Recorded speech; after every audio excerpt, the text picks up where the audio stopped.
Welcome. What is going on, everybody? This is episode 108 of VR Roundtable, and we have a full crew in the building today. Steve is checking in. What's going on, Steve? Nothing much. I got a new toy this week that we're going to talk about here. I got one of these guys here, live and in flesh, and I'm excited to give my reports on it. I got it late in the afternoon Monday, so I've had it for almost a full week now. Awesome. Can't wait to hear about that. Very much looking forward to your opinions on it. We also have Gary checking in. What is going on, Gary? Yeah, pretty good. Just very jealous of Steve, honestly. I've been speaking to him behind the scenes about the Pimax and just sort of saying maybe we need to save some of this stuff for the show because I'm still very interested in it, but looking forward to hearing his opinions on it later on in the show. Yeah, Steve gets all the toys. We get so jealous of that. And Chris, of course, he gets a lot of different kinds of toys, electric skateboards and all kinds of... What's the latest gadget you've gotten? Because I know you're still getting weird gadgets, like any VR cameras or anything, or... Yeah, I do have that VR camera we talked about a little bit in the year last year. But my newest thing is this all-terrain electric skateboard. It kind of got recalled, so I made a whole video on it, and I can't publish it. So that's fun. Oh, that sucks. Oh, well.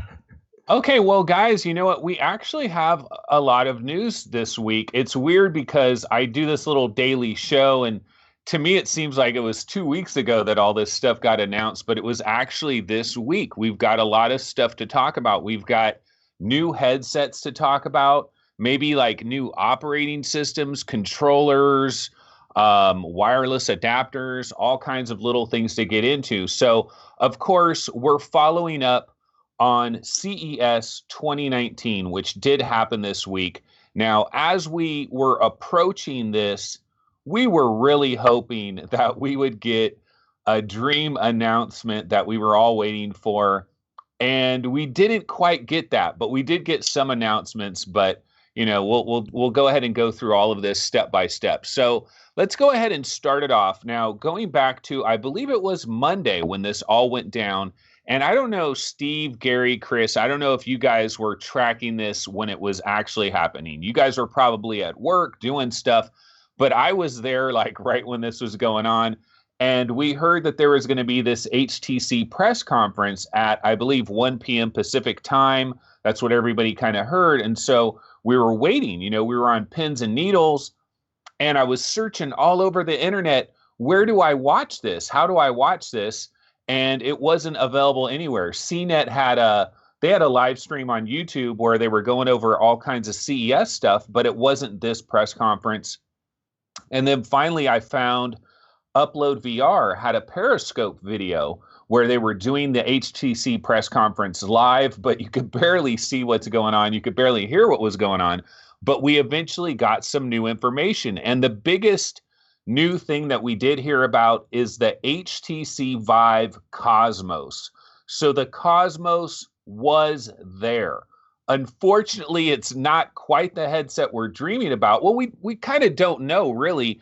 But it didn't have knuckles. It wasn't the secret Valve HMD. At least it doesn't appear to be the secret Valve HMD. But basically, what are we talking about here with Cosmos? When we first heard about it, it was kind of confusion because a lot of us, when we first saw it, it appeared to be a standalone headset, very similar to the Oculus Quest. And I can tell you when I was watching it live, I was like, oh, this is an Oculus Quest knockoff, basically. This is going head-to-head with the Oculus Quest. This is a standalone thing. But then, no, that's not the case. This is actually a tethered headset for your PC, but it does have the option of also connecting it potentially to a newer high-end phone that has a Snapdragon 855, maybe 5G modem. We got to get into all of this stuff, but it really was kind of a crazy situation that developed here. Now, why don't I go ahead and send it over to Gary? So, Gary, were you tracking this when it all broke on Monday? And what did you think initially? Like when you first saw it, did you think this was just a Quest ripoff? I didn't see it live, honestly, but it was very shortly afterwards that I started seeing all this news break on Twitter and on the big news websites, the VR websites. And yeah, from all accounts, it seemed to be like everybody was sort of jumping to the conclusion that this was a standalone Oculus Quest competitor, which honestly I can't blame them for doing that, because from the announcement when I rewatched it, they didn't make anything particularly clear. The trailer is very short, and it sort of looks like it's got these inside out tracking, as we've seen, these controllers. They'd never shown it tethered to a PC or anything like that, and then at the end of the trailer they had this mobile phone in it as well.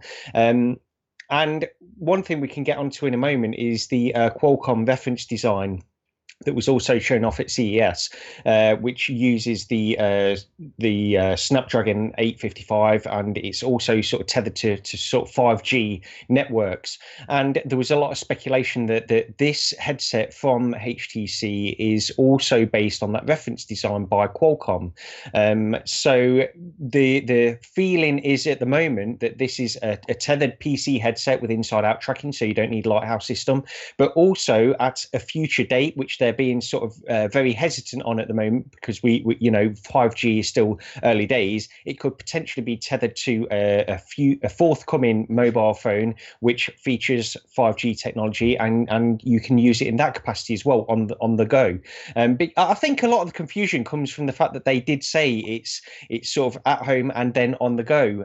So people were rightly jumping to the conclusion this is an Oculus Quest competitor that could potentially be tethered to a PC. That's not the case, unfortunately, as much as we'd like that. I'm actually really intrigued by this headset. I think this is probably one of the most interesting announcements that came out of CES. And I'd love to give it a try, and just I'm eagerly awaiting some more information on this headset, because they have been a little bit hesitant in giving us sort of information so far.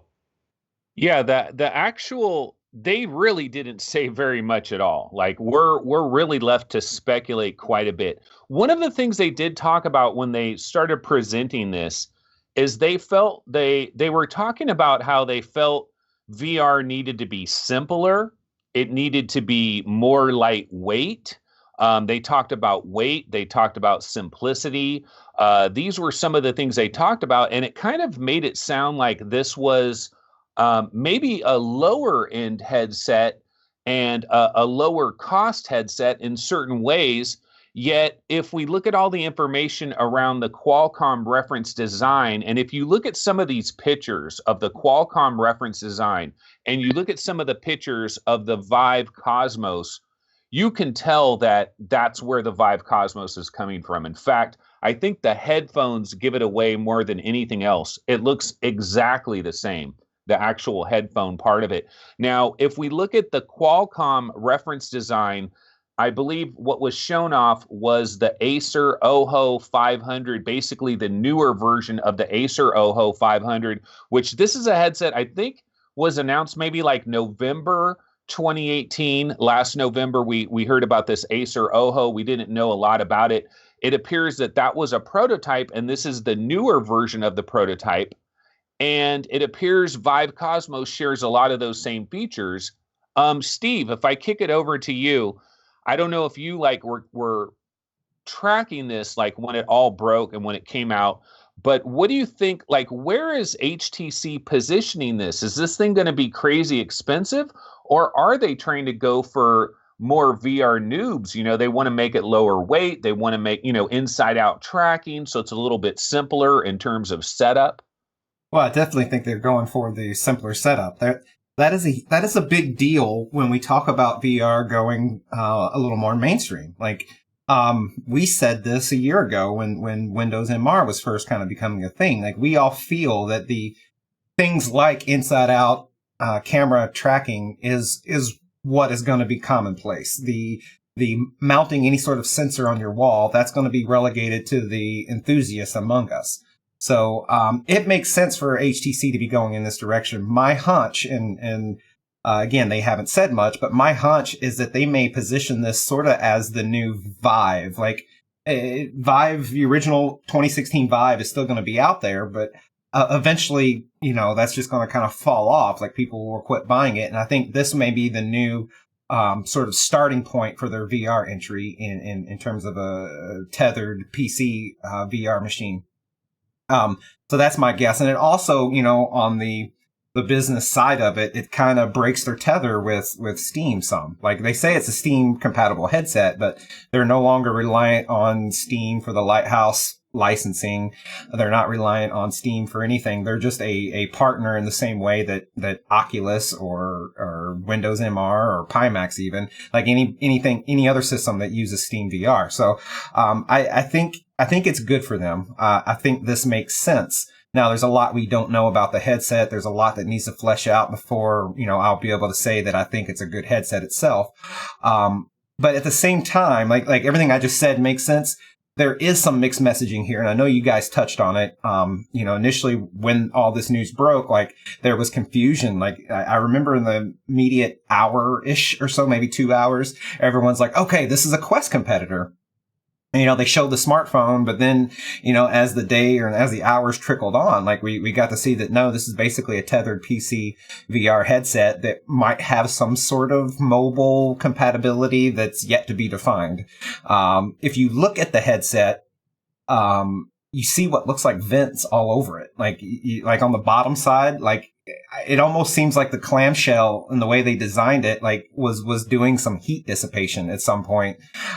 So it makes me think something might be in there rather than just a display and some lenses. But there's really a lot that they got to say about this.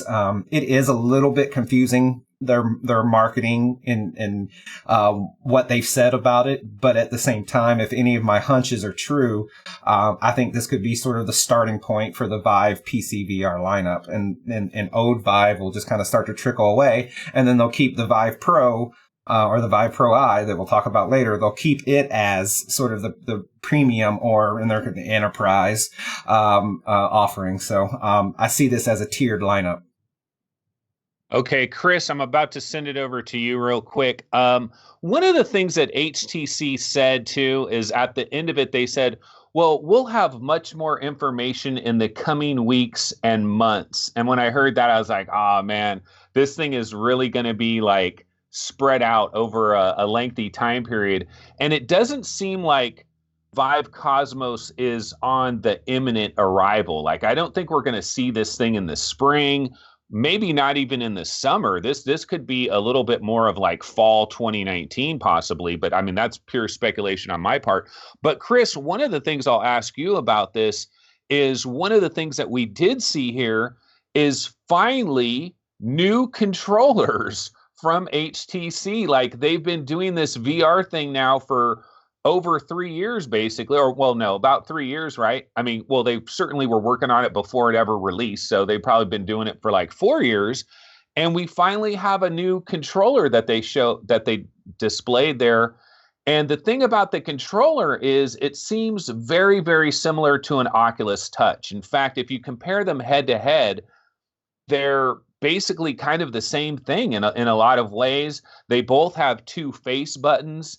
They both have a menu button that's on there. They both have a thumbstick that's on there. They both, of course, have a grip button and a trigger button. Now, the one thing that these Vive controllers, I mean, these, they are Vive. They're Vive Cosmos controllers, right? One of the things that these Vive Cosmos controllers do is they add a second trigger. So similar to like a DualShock 4 or an Xbox controller, you kind of have those bumper triggers on top, and then you have another trigger on the bottom. So it does appear that we have one extra button in a way. Chris, when you look at all of this, and then maybe the most important thing is possibly the resolution. They didn't tell us anything about resolution, but what they did tell us about is they said these are the sharpest screens ever. They said that these are RGB, which means you're talking 3 subpixels. You're also talking LCD in all likelihood, right? What do you think about this potential resolution of 2160 by 2160 per eye, the highest resolution that we've seen so far in like a mass market consumer headset like this?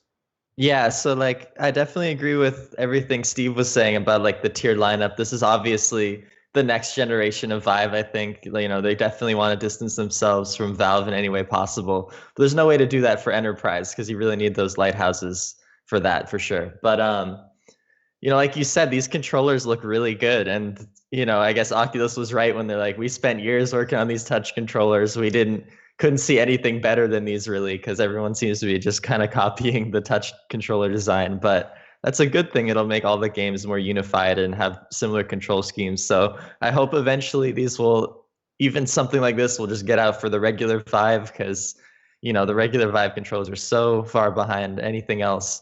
So I think, that's something that has to happen quicker than this Vive Cosmos coming out. Like they should upgrade their existing user base because they can make a lot of money just doing that alone. But yeah, I saw this news like kind of an hour or so after, and it was so confusing. I'm like, what is this? And I like looked at it myself. I'm like, this just seems like they're trying to throw a phone in case it works in the future. Like who knows? Like a Windows MR headset would probably work with a phone in the future too. So really everything is going to be able to be run in standalone mode, I feel like, if it has inside out tracking like this. But I think inside out tracking is eventually going to just be the gold standard.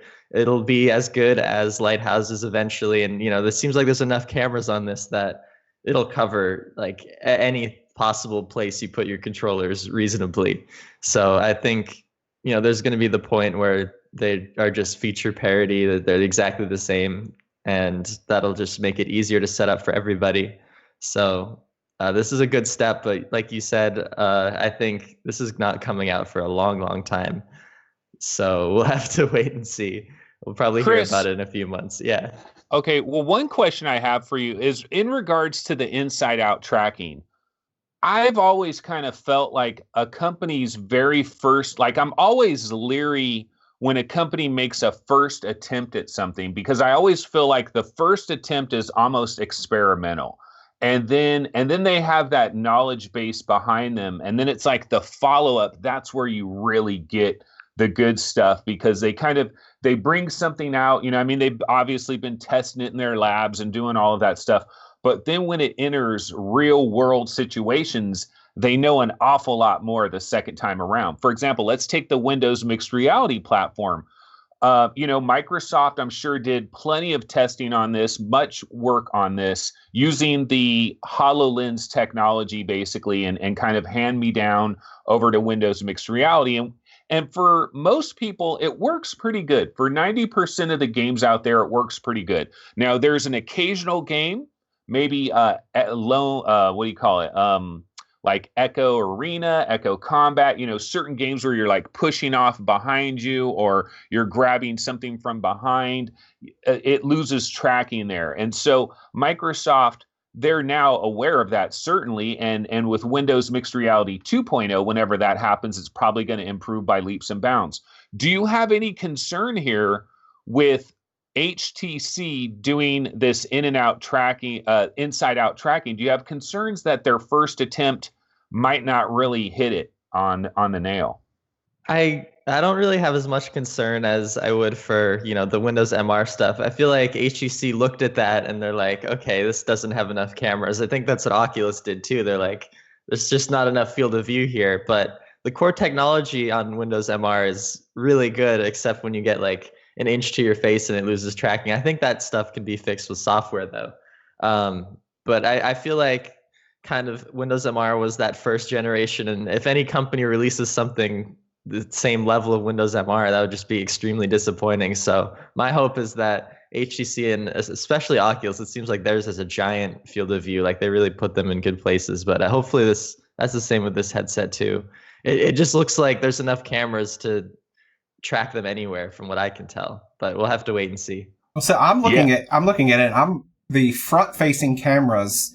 They're not at an angle. If you look at the Quest or if you look at the Odyssey, they're kind of poked down at an angle. So when I play Windows MR, which is my only exposure to inside out tracking that I've had here in the house, the standout for me and people who have never experienced it, they think the issues are when you pull something from your back. That works fine. The IMU takes care of it. You don't see it. So even if it's jerky doing that motion, you don't see it. You're fine. The issue that I repeatedly have is when I'm playing a game like Skyrim or something and I'm holding my hands sort of in the natural sort of belly level where you're just kind of holding there, you're navigating around.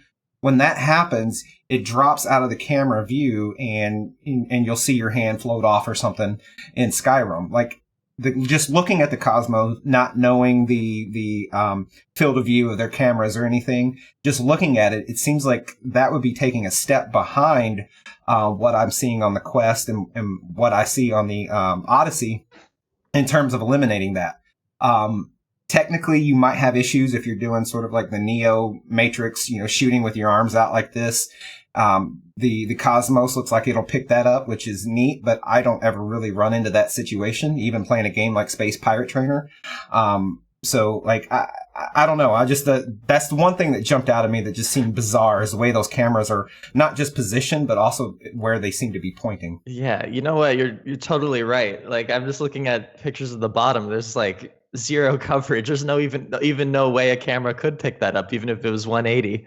That has been my biggest annoyance by far with Windows MR. Like I'm playing Beat Saber and the things always pop in down, even when I'm just holding it at like arm level. It's super annoying. So that's actually kind of concerning. Hopefully we can see a demo on the tracking and there's some way they can fix that. I don't know. That you're right. That just looking at it, it looks like there's no way in hell there's going to be tracking down there. Yeah, I don't know. Obviously they've tested this in their labs. They must feel confident about it. It's kind of going off of this Qualcomm reference design, but like we go back to that Acer Oho reference headset, it didn't have any cameras on the side there. It just had the front ones. Gary, what about in terms of like one of the changes that we have seen with this Vive Cosmos is they're going with the Halo type design, kind of PlayStation VR, Windows mixed reality style Halo design. You also have the flip up capability there. Definitely a pretty big departure from where they were before. I know you're in the market for a new headset, Gary. Me and you both. Like, we are not in the situation that Steve is in. We do not have a Pimax, and we're both interested in making an upgrade here. And this would be a hell of an upgrade if it is the 2160 by 2160 in each eye. I mean, that is a major, major upgrade there. Are you concerned? Like, do you think this Halo design will work for you? What do you think about that? Absolutely, yeah. I mean, we've all experienced it. Everybody on the show, I think, Chris, I think is the Odyssey. That's also got the Halo kind of design on that in some kind of way, but executed very, very poorly. So the design, looking at it, like Sony nails it. Sony gets it right. Yeah. Samsung has gotten it wrong twice. Like, they tried fixing something between the Odyssey and Odyssey Plus, but they still don't have it right. So, I think we're in a spot where we look at that Halo design and from PlayStation, we're like, okay, that's gotta be a good design. We're good to go. Now after experiencing the Odyssey, I'm not so sure. Like that can still be done poorly for some reason. You would think it would be straightforward and easy to execute on at this point, but no, we see that with Samsung. That's a shame because, the PSVR, it's great. I mean, even with that, though, with that design, as good as it is on the PSVR, even after a while, you do get a little bit of pressure, sort of on the top of your head here and there. It's not perfect by any means, but it's one of the best ways I think that I've seen on the PSVR to have these things. I actually quite like the Oculus as well, the Rift head strap. As simple as it is, I think it works relatively well. Even that, though, you still get some pressure here and there. But I did want to mention that flip up thing, because this flip up screen, it's a no-brainer to me. I don't know why more headsets are not doing this kind of stuff. Any headset that comes out, unless it's like engineering wise, it's incredibly difficult. I don't see why it would be, but I don't see why headsets are not doing this kind of thing more. It helps developers, of course, but also just in every day. I would love just a flip up design, especially on something like the PSVR. We've already got this, and you can move the headset away, but it's not. It doesn't give you what you need. It's good, but it's not. It doesn't give you what you need in terms of just being aware of the world around you. If you want to sort of do something very quickly and you've got a very quick flip up of the headset, I think that's a great thing to have. But yeah, overall, I like the overall design of it, and I think the Halo, if they do it correctly, I think it's the way to go. Yeah, one of the nice things that we did see in their very short trailer, they focus on the padding that is right there in your forehead and then also on the back there. And so they highlight that. And I think that's important because that is where the cushion is going to be. And if you do that right, I think the PlayStation VR did a great job. I've always said PlayStation VR kind of feels like a pillow on my head compared to a lot of these other headsets. The worry with the Halo design, though, is some of the Windows mixed reality, they're kind of flimsy, it's kind of cheap and flimsy and kind of rickety. And so you kind of worry a little bit about that. But Chris, I have a question for you. Okay, so one of the things that we're thinking about here, now we're all interested in wireless, like we all want to move into this wireless future, but there's problems that come with, there's always disadvantages and trade-offs and things that have to be made. Now, one of the interesting things about this Vive Cosmos that I started to realize after a little while here is, okay, so this is going to be a tethered headset. It can tether to your PC. We believe it's going to be using a USB-C type connector, which is very similar to what Virtual Link is, but it's just not exactly Virtual Link, but basically similar capabilities there. We know that? Hold on. Like, they're not using Virtual Link? Like, do we know this? I thought we heard, or maybe it's the Qualcomm reference design that we heard about. I think I don't know that we've heard specifically about the Cosmos using USB-C, but I think we're kind of assuming it. Okay. Because one of the things that we were shown when we saw the information with the Qualcomm reference design, one of the things that they showed off was this unit that is kind of like a phone, but it's before it's been miniaturized into a phone. And that was using USB-C, and that's how it was being tethered to the headset itself. Because one of the things I was wondering, and this goes off on a side tangent real quick, but when we found out about the Qualcomm reference design, we heard that Qualcomm basically set up a local 5G network there within CES, and they were streaming volumetric video that apparently was incredibly impressive to these headsets, but you didn't get a lot of information along with this. And I was like, well, wait a minute. Does this Qualcomm reference design, does it have a 5G modem built inside it and they're just streaming it right to the headset? Or are they streaming the volumetric video to this electronic thing, and then it has a little cable that runs to the headset? After reading more and hearing more about it, it sounds more like number two. Like the phone would have a 5G modem in there, and it would have a Snapdragon 855 in there, right?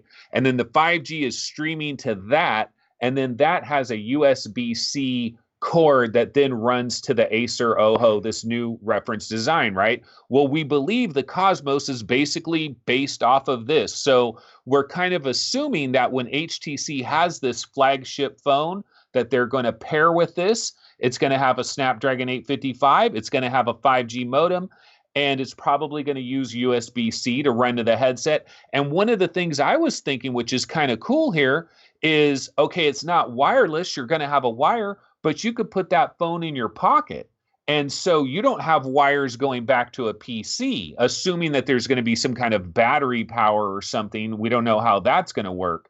But what do you think about that, Chris? Did you think about, like, you might have almost a little bit of wireless stuff? It's kind of like Magic Leap. Like, you're going to have this puck, the phone that's going to go in your pocket, but you're going to kind of be wireless. I like that idea, and I think that's hopefully where eventually we'll go. I think 5G is just so far off that, we're going to see that years into the future, at least the streaming part. But I think it's totally doable with today's technology to have something like that powered off of the phone phones have USB-C, and like a lot of new phones can actually just do display out and like data at the same time, and kind of hook up like a mini PC, mini dock thing. So just based on that capability, it's totally possible for something like that. And I guess that is probably more likely to happen than I initially was thinking about. Just like you said, if it uses Type-C like this reference design, I mean, that makes it really easy. There's no adapters or anything. You just plug it into the phone and it works.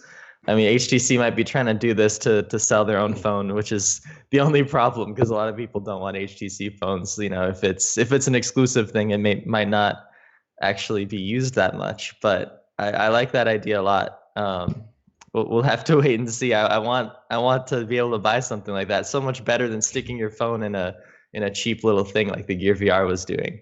It's probably worth mentioning as well, because there was a lot of coverage coming out of CES, and I think everybody in chat has already mentioned it, but I saw a lot of his videos as well. Sebastian at Mixed Reality TV, he's done some incredible footage from CES, and he did make a video about this specific thing with the Qualcomm reference design, how it was attached to this box, which was, as Anthony says, it's more or less a 5G mobile phone, more or less, in sort of a larger box. And the impressions that came out that video is that Sebastian was very impressed with it, what was going on.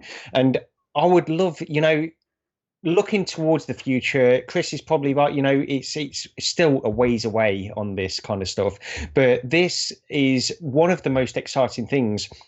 Anything that we can remove the fact that we need to be tethered to anything in particular is a bonus for VR, I think. That's why I'm so excited by the Oculus Quest. It's not that I don't want the highest end in terms of tethering a VR headset to my PC, because I will always want that too. But if we've got all of these other options, especially with this sort of 5G networks where processing and things like that can be, the responsibility doesn't necessarily need to be embedded within the headset itself. It can be sort of located elsewhere. Then this is all a benefit to me. But yeah, just quickly mention, anybody, I'm sure that anybody in chat or anybody watching this video is already aware of Mixed Reality TV, but definitely go over and check out some of his footage from CES. Yeah, Sebastian has been living large, baby, in Las Vegas, all over the place, covering everything. Done a very good job there.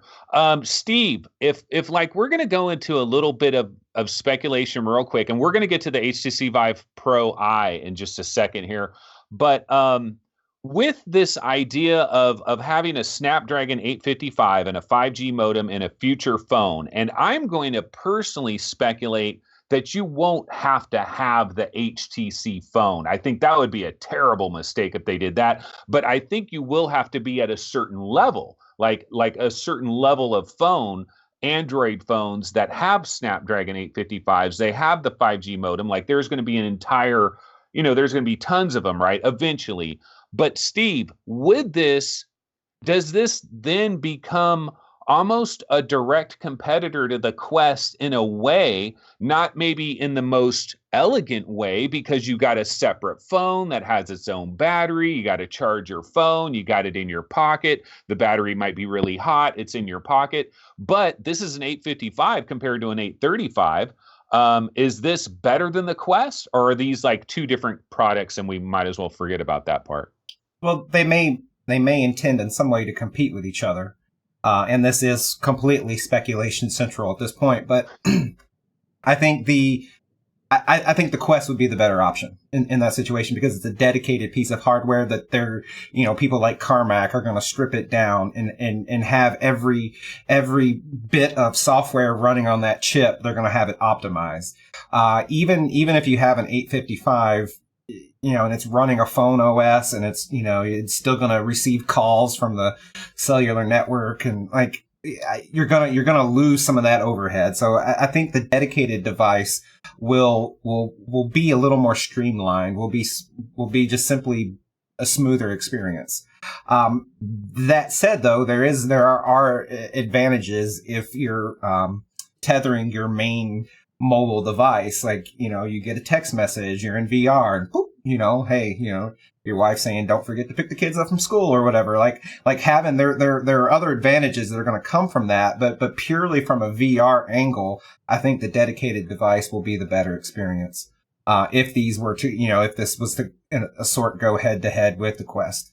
And think about like the price of this thing. There's no way this is going to cost the same amount as the Quest. Like HTC is known for high prices. I feel like this thing is going to cost more than the Quest, and it's still not going to have a phone or anything attached to it. Might as well just get a Quest at that point. Like the Quest is super competitive pricing, I think. And even if it supports, Chris, you weren't here last week, but all of chat said I was Steve Jobs lookalike. But, bringing up Apple, that's a big market of people that are pretty hunkered in on Apple. I'm one of them. Like, I don't know if would be jumping ship to an Android device for my VR headset. So I agree with you in that if they try to keep it attached to just an HTC phone, that seems like suicide. But even being attached to just Android is still limiting a big portion of your available consumer base. And of course, Apple's probably not going to play ball. They're going to play ball on their terms. So not HTC's. Okay, last question, and now we're going to move to the HTC Vive Pro Eye. But last question, Gary, do you feel like this HTC Vive Cosmos, it's going in too many different directions? Is it going to ultimately be just too goddamn confusing for people? Because, we're thinking about using it for our PCs, but then we're thinking all this phone thing, and then but do I need to buy a phone? Is it too darn confusing? It is at the moment. Nobody is exactly sure what this thing will be. We're getting a little bit of insight from the Qualcomm reference design, but there's no confirmation this thing is even based on that, to be honest. So I don't know. I think I'm actually very excited by this headset in some ways. But as we mentioned last week, and as Chris sort of alluded to in terms of like the cost of this thing, HTC just seemed to charge a little bit too much for the devices. And, I'm not against them. They can charge whatever they want, but it's my discretion whether I choose to buy them or not. And I won't buy it if I think it's too expensive, as I think the Vive Pro is. But with this, I actually do like this announcement. I think inside-out tracking is going to be the way forward. Whether it's this solution or something else, I don't know. But I do actually really like this headset. More information that comes out of this in the next few weeks or months will be welcome for me, because we still there is a lot of confusion and we still don't know exactly what this headset is going to deliver. Again, equally excited by it, but I'll wait for more information. Yeah, and we might be waiting all the way potentially until GDC for the next big info dump that comes out on this. We'll have to wait and see how that works out. Okay, so, the HTC Vive Cosmos isn't the only game in town. We also have another headset that is coming from HTC. And this, of course, is the Vive 2.0, right? Not exactly.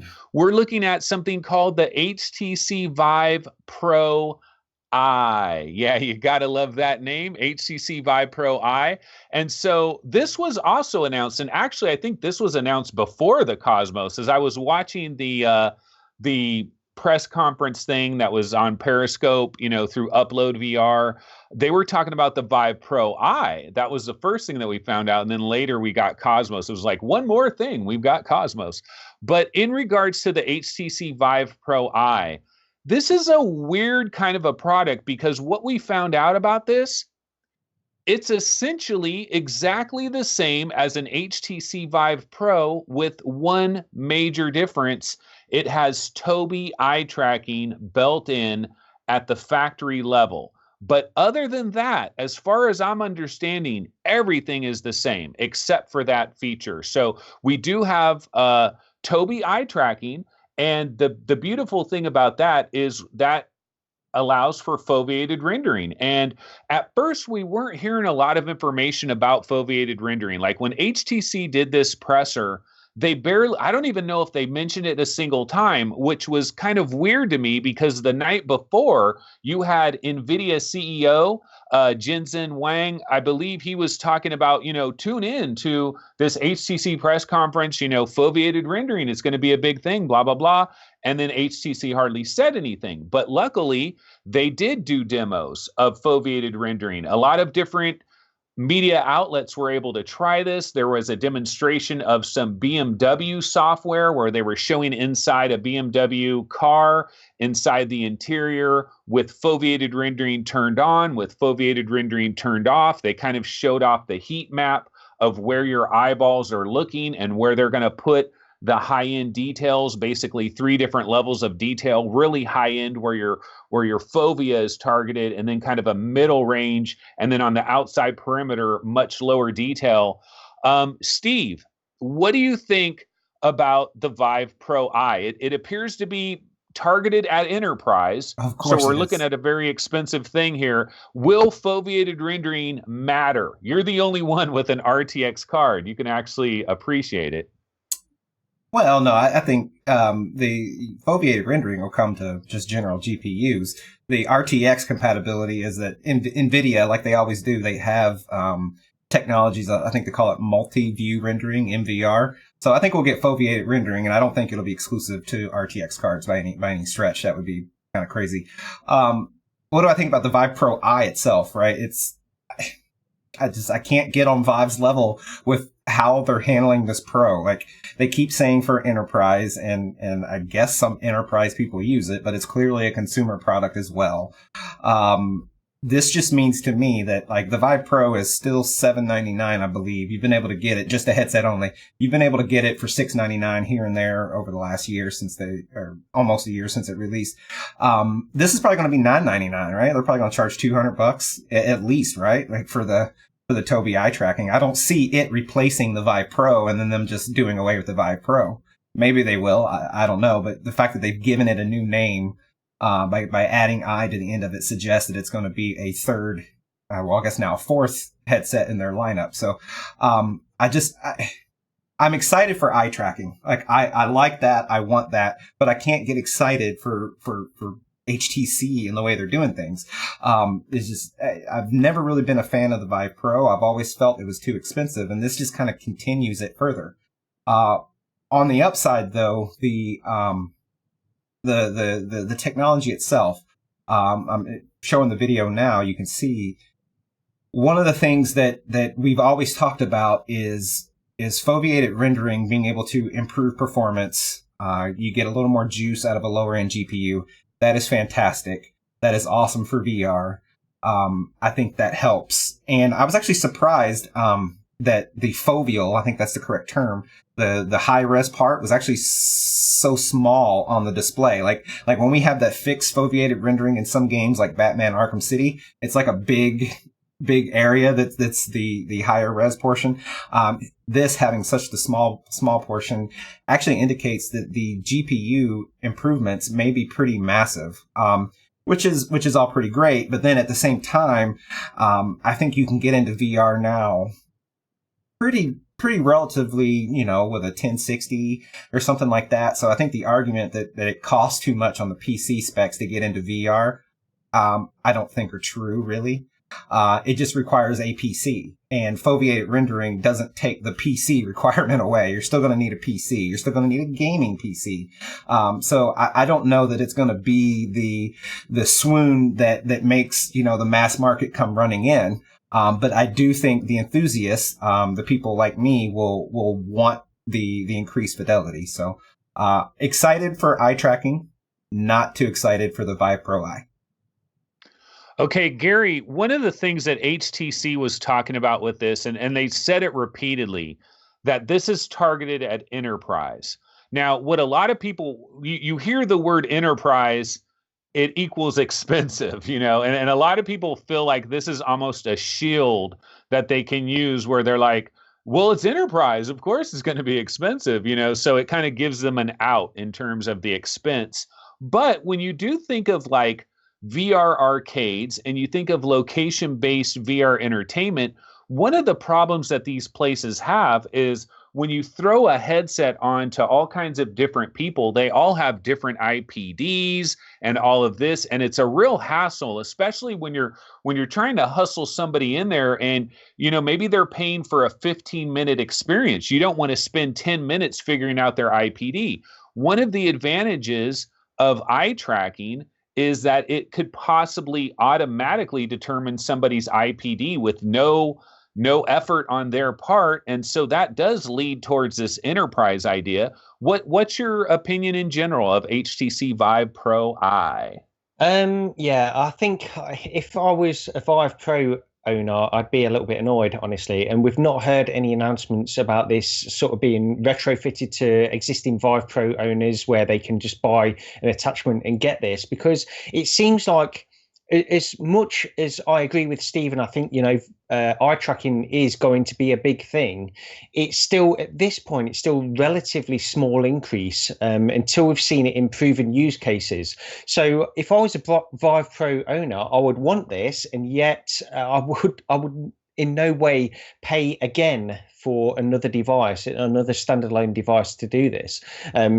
So I think they're in a difficult position. But as you mentioned there, Anthony, it's not something I actually thought about before, because I know that with the eye tracking, they can do this thing where they automatically detect your IPD and make adjustments, and that's great for this enterprise situation where you do have people demoing this thing, where the actual hassle of getting a clear image for a wide variety of people is sort of taken away from you. So I think that's a good idea from them. But at the same time, I worry. We speak about HTC all the time on this show, and there's just issues with the way they seem to be going down this VR road. In one way, I actually really admire them, because they seem gung-ho on VR, and they're doing a lot of things in terms of expanding their portfolio of VR headsets and putting all these things out there, which I really do admire and I look forward to. And yet at the same time, we're giving these prices which for consumers are too expensive. So they automatically put this moniker of it's an enterprise solution. So don't worry, consumers, this is an enterprise solution. They're not really marketing it solely enterprise. As we know, there's been loads of consumers that are buying these things at the same time. So they're trying, to me, it feels like they're trying to have their cake and eat it, honestly, with these devices. Not that I can blame them. They need to make a profit, so they do what they do. I'm not actually that excited by the Vive Pro Eye, honestly. So we'll see where it goes. I think just on eye tracking as a whole, when I think of being in VR, I think with the foe of the Vive or Vive Pro and such, like, do we really think we're going to be moving our eyes that much? Like, do any of you all, and this is getting into the weeds a little bit, but do any of you all when in VR, do you not kind of do the look like this when you're looking at things rather than using your eyes and looking around? Like, I don't know if the field of view is there. I don't know if the lenses are there. Like, when I think of most VR headsets, if I look out of the corners of my eyes, I'm seeing the edge of the lens, and there's distortion there. That's just a byproduct of lenses, right? So to what degree are we really going to be moving our eyes around?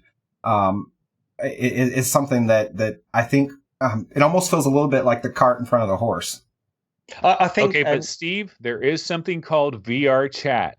And no, but actually in VR chat, what's funny about this is when the Vive Cosmos got announced and everybody heard it had inside out tracking and it wasn't using lighthouses anymore, a lot of VR chat aficionados were in a straight up panic over this, because they're like, wait a minute, my Vive trackers, I attach them to my feet and I dance around, and this is not going to work with inside out. I need lighthouses here. So, but what they did is, they got the HTC Vive Pro Eye. Now it has eye tracking, so you're actually going to be able to roll your eyes in VR chat accurately. Chris, any thoughts personally about the Vive Pro Eye? Like, do you believe this is really an enterprise thing? Actually, one question I have for you, Chris, will regular consumers be able to buy this if they pony up enough money, or will you have to have some kind of business license or something? Because I heard some people like postulating that you might have to literally be like a business to be able to buy these. I doubt that, just because I see, it has its own website and eventually it'll have a price. I think HTC always wants money no matter what. And I kept seeing what Sebastian was saying, and he said you can't retrofit. First of all, I just want to bring that up. You can't retrofit existing Vive Pros. He confirmed that. But I think we're not, like you guys said, we're not at the point where eye tracking does anything. The only person who I can think of who would want this is some like ad agency where they're looking at like heat maps of what people are looking at for advertising. Like, I get that side of it, but I don't really think it's any other valid use case, because even, the IPD thing I think is a good argument, but I don't think the Vive Pro Eye is going to automatically adjust it. That'd be cool. They should have like had it have a motor that like would just like put it in. You're still gonna have to manually adjust it. So this is just HTC kind of digging a deeper hole for themselves of like making things more expensive over and over again and just hoping people will buy it, which I think we'll get to later in the show. I don't know if that even makes sense. If you can buy a Pimax for enterprise, like, wouldn't you rather buy something like that, or something else that has a bigger field of view than a Vive Pro? So this could have been a good chance for them to increase the field of view and put eye tracking, but they kind of just slapped like $100 eye tracking module in there. It's going to probably cost $200 more. So that's what they do, but that's okay. I think, honestly, you guys are kind of selling eye tracking a little bit short, because like, didn't Rec Room do some kind of demo with the Tobii eye tracking where they showed what eye tracking would look like in Rec Room? And it's like, because if you're in multiplayer experiences, for example, think of Poker Stars VR. I don't know if all of you guys have played Poker Stars VR. I've played it. And in the game, everybody's wearing glasses. But I could imagine if they had an eye tracking enabled version, nobody would have glasses on. And there's just like interpersonal communication, the movements of our eyes, where we're looking, and the different things we do with our eyes, it can be incredibly expressive. You could just have a happy face and the eyes are moving around. And I think you can get a lot of expression out of that. Gary? I think what you're saying, like, that is there. Like, we're not, what's technically available doesn't mean it's going to be leveraged, right? Like, RE7 can play on a PC, but we don't have it, right? So even though we can do this thing where we're tracking eyes and our avatars represent that, what's really going to take advantage of it? Like, what game are you playing, or what are you spending time in that's really going to hugely leverage that? And I don't know what is. Like, for the people that are in VR chat or in Rec Room a lot, like, there would be certain cases where it's hugely beneficial, but like for sort of an across the board benefit in that space, I'm not sure that it's going to really be that profound. I think social is the key for this, honestly, and it's something I often forget about, and I shouldn't, because what Anthony brought up there with this fact of people having this interpersonal sort of situation where you're in a social experience and you can see where their eyes are looking, it could potentially make a big difference. I've never experienced it, so I don't really know how big an impact that will have. I suspect it probably will be bigger than I think, but at the same time, whenever I think of eye tracking, all I'm thinking about is foveated rendering. All I want is better performance and sort of lower PC requirements, sort of higher fidelity in the specific place where I'm looking. So I do tend to ignore, and it's a failing of mine. I shouldn't, because I think that will be a big thing, Anthony. Honestly, with the looking in the direction where you are actually looking. I think it will be a big thing, but I think it's down the road. Like we all have these thoughts of what VR is going to become 10 years from now or whatever. We know how amazing and what this technology is going to do. And I think at that point in time, like when we're conducting meetings, in business, through VR of some sort, I don't want to dismiss it as not being important. But what I'm trying to say is I think over the next year, 2 or 3, I don't think there's going to be a big use case. I think, to Gary's point, I think the foveal and that kind of stuff is going to be more of an immediate use case, or maybe some sort of game.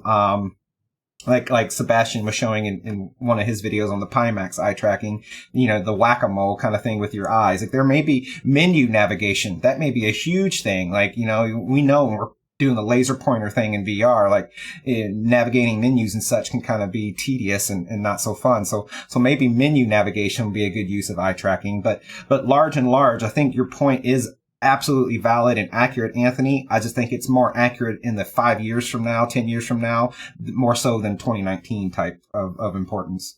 Yeah, I guess the question is, when is this going to be something that a user's willing to pay for? Like, I'm not going to pay for eye tracking if I know it'll make other people more immersive looking at me, like for social. It's got to be, it's got to be some real reason. Like the screens need to be way more high resolution to the point that we need foveated rendering. I think right now with the Vive Pro, people who have that will have a 2080 Ti.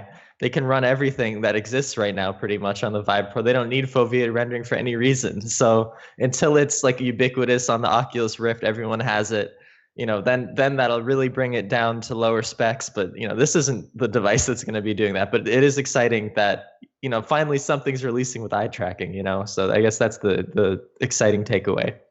Yeah, Rec Room is going to have private servers for eye tracking only. You got to have eye tracking to get into their private servers. I did want to say thank you to Jason Walker for the super chat. Much appreciated. Thank you so much for that. Okay, so let's see. Well, we've covered the two big headsets that we've heard about. Now let's talk briefly about the HTC Vive Reality System. Okay, and I'm not sure exactly what this is here because we have VivePort, and I don't like, is this going to be a replacement for VivePort? I'm not sure exactly what this is. I know the commercial's pretty cool, and they've got a pretty cool idea here. But Gary, why don't I send this over to you? I know you don't have any more information than I do, but what do you think? Like, what do you think is going on with this HTC Vive Reality? Is this a replacement for VivePort? Is it like an operating system on Android phones? I don't know. It seems to be placed on their new headset that they announced, the Vive Cosmos.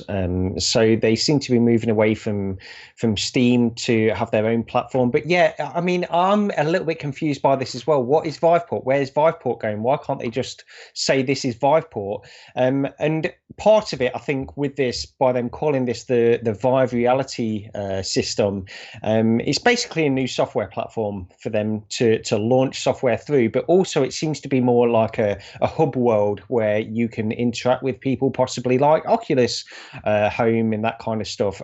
I don't know. They've not really given a lot of information with this. And from what I've seen, it's still a little bit ambiguous, but it looks interesting if they're going in this direction. One thing I do want to mention is anything where we can get to a situation where we have more of like a Ready Player One kind of hub world. That's really what I want. And I don't know if they're sort of placing this to be that kind of thing eventually or not. I don't know. But that will be something, where you just go into VR, you're in a hub world, which is literally a world. It's a planet-sized world, and you can interact with people. You have your own area, and then if you want to go in and launch a game on your own, then you can do that, or you can interact with people. I think that's sort of the end goal, in my mind at least. But what this actually is, I don't know. I think we still need to wait for a little bit more information.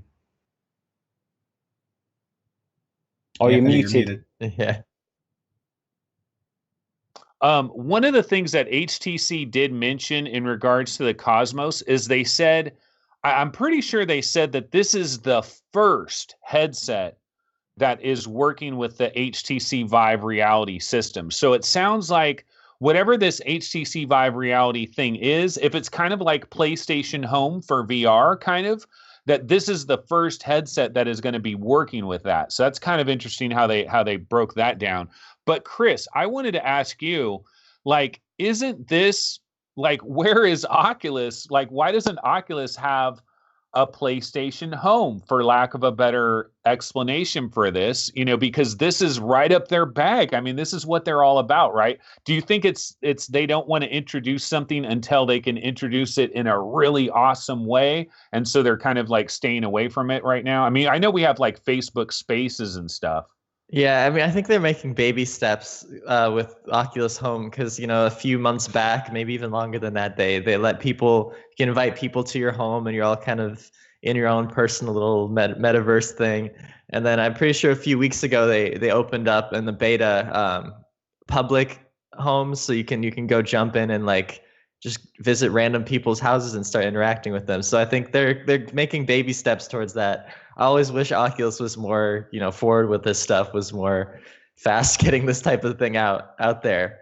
I'm sure HTC is more in the conceptual phase, and they want something like Oculus Home, and they want it to be better than Oculus Home. I'm pretty sure everyone would want something like that. But based on the video, it looks pretty neat. I don't think it's going to be there. I think all the problems Oculus has run into scaling this will probably HTC will probably find too. So I'm excited for what it ends up being, but for now it just kind of seems like, some end goal of what they want to eventually happen. But it'll be good to unify VivePort and everything. I think that is hopefully what's going to happen. It's said, they call it like a reimagining of the core software. So I think that'll eventually just kind of incorporate everything into some Vive hub. One thing we didn't mention at all is VivePort Infinity. Like, wasn't that announced? Like, it's basically like a real Netflix. Like, we've always said VivePort is kind of like Netflix for VR games in a way, but VivePort Infinity, I mean, I believe you pay more money, right? And you have like this unlimited buffet of like 500 VR games. Steve, did you see that VivePort Infinity? Any thoughts on that? I think I need to see more. Like, I need to know how much does this cost. Is it $29.99 a month or $99.99 a month? I could see it going either end of the spectrum. So I think I need to see how this is priced, but I think it's a good idea, like a really good idea, because it's our minds of sort of being trained by some of these really good services out there. And I use a sort of an unrelated example, but at work this week, I was waiting on something to be shipped. And it was taking longer and longer and longer. And it's like, and I realized that because of Amazon, like, I'm trained to think that stuff just shows up in 2 days or less. And it's sort of the same thing. I think Netflix is doing, and Hulu and all those, they're doing this thing where, and music streaming as well. Like the idea of buying an album now seems stupid. Like, who buys albums anymore? Like, I don't pay for music at all outside of the monthly fee I pay Apple for, just to get everything when I want to listen to it. So, I think games are kind of like one of the last holdouts at kind of adopting that model. And there's a lot to be sorted out to, how do developers and publishers get appropriately paid, and stuff like that. And I'm sure that'll get there. But, as a end user that doesn't make games and doesn't publish games, I think, I like the idea. I like having a known fixed cost, rather than, a lot of people may say, oh, I want this new game, but, I already bought a game this month, or I already bought a game this week. Now I can't have it. I have to wait. I don't think of that with Netflix. Like, when a new season of crap, I'm drawing a blank on it. The Black Mirror, like when a new season of Black Mirror or Bandersnatch, which we haven't talked about, like I'm just like, oh, whenever I have time to watch it, I consume it. I don't think about paying for the consumption. So, I think it's a great idea, so long as that it's executed correctly. Okay. One thing I forgot to mention about the HTC Vive Reality and this idea of like a PlayStation Home, like a metaverse really, is, Gary, I know there's this UK company called Improbable. Okay. And they have this thing called Spatial OS, it's supposed to be this like really big deal. A lot of investment went into this company. They're supposed to have something magical going on there. It's almost like a magic leap now. But we know that Meta World VR is using that technology. It's the backbone of that game, and that game has never appeared. And it's kind of like a lot of people are wondering, what is the deal with that? Also, I believe Nostos is also using Spatial OS from Improbable.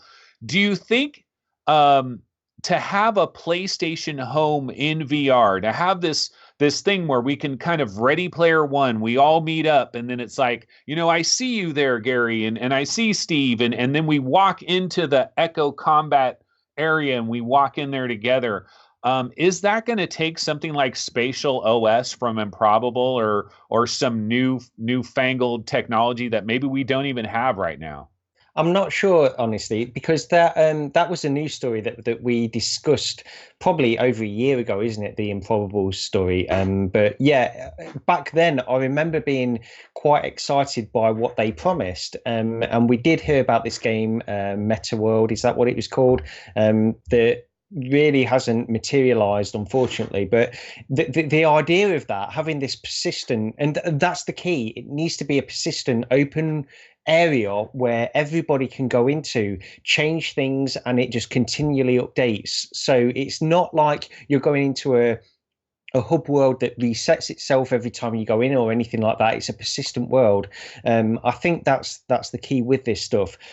Whether a company like Improbable can pull it off and sort of sell their technology to somebody else, I would assume that they would possibly need to license their technology to one of the bigger players in VR in order to get it out there. Or we could see something like HTC or Oculus develop their own version of it. You know, anything we've seen from Oculus or HTC, they're not even coming close to what Improbable promises. But I don't know a lot more than they've mentioned. Honestly, I've never used anything that's been built by Improbable, but I guess that's the dream. I don't know. Let me just, just passing it back to everybody on here. What is your dream? Do you want to? I know, Steve, you've mentioned in the past how you don't really launch games in VR necessarily. You'll sort of launch them and then put on your VR headset. And do you have this sort of idea that maybe you could go into this world? You just put on a VR headset, you're in a completely different area, you're in a completely different world, and you can launch games from within there. But it's not simply like a Steam or an Oculus Home environment. It's a persistent open world where other people are around. It's almost like this is literally the virtual reality. It's a complete replacement of a reality in electronic form, I suppose. What do you think? Well, my habits have been established because of Steam VR, and half the time you go in the headset and you turn a game on, something would be wrong, like your audio wouldn't be mapped or whatever. So like I developed that habit just to know everything's good before I bother suiting up all the way. I think that's okay, what you describe as being a sort of an alternate world, and you go in and out of experiences in that world. I think that's the reality that Oculus is trying to develop as well.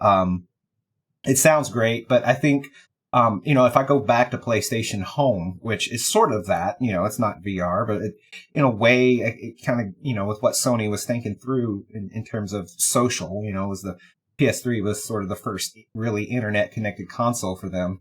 I think it sounds good in idea, but I've yet to see it be accurately executed. And if Sony, with the power they have and the market that they have, if they couldn't pull it off, I don't know if there's anybody, in a VR space that's even close to being able to pull it off, not just from development in the technical aspects of it, but also from the IT side of it, from the business side of it, from the resource side of it. Like, there's a lot of dots to connect. There's lots of licensings and backroom conversations that need to be had, just to, when things are technically able to be done, but you don't have a license to do it, or some company out there isn't playing ball.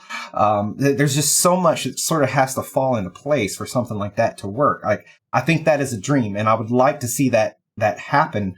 But I really think that kind of truly connected, seamless world, that still feels like, to a degree, it still feels like movies and science fiction. That still seems like such a ways away. Like, we focus on hardware, we focus on what we can do technologically, but here we are sitting in VR, griping week after week that another wave shooter was released. The technology is here today, right now, for more amazing experiences, but we've run into these other issues, such as RE7 not coming to PC. Like, that's not a technical limitation. It's just not happening for a bunch of unnecessary crap behind the scenes. And I think there's just too much of that stuff to keep what you're talking about from being a reality.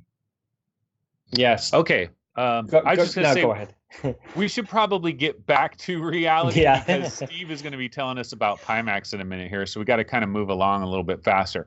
Okay, so one of the things that we did see at CES is Pimax showed off their new Knuckles controllers. And this is something I talked about yesterday on my show. And much love to MRTV because I did use your footage there. Hopefully you weren't upset with that. But basically, we did see these new Knuckles controllers.